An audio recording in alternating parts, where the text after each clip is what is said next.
questo evento straordinario ha portato alcune persone a abbandonare la casa. Già da adesso io almeno 4-5 famiglie se ne sono andate. E rispetto all'anno scorso? Sì, hanno voluto andare via.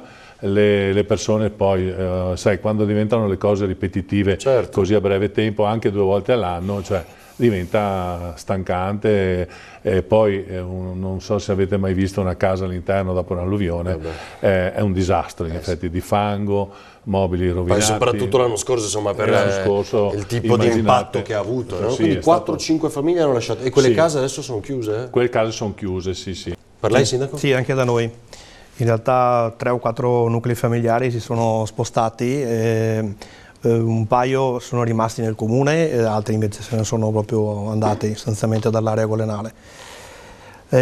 Concordo con il Sindaco quando dice che in realtà non è semplice, io capisco in parte chi abita in area golenale, non è semplice lasciare la propria abitazione sulla quale magari si è anche investito in ristrutturazioni, non è affatto semplice.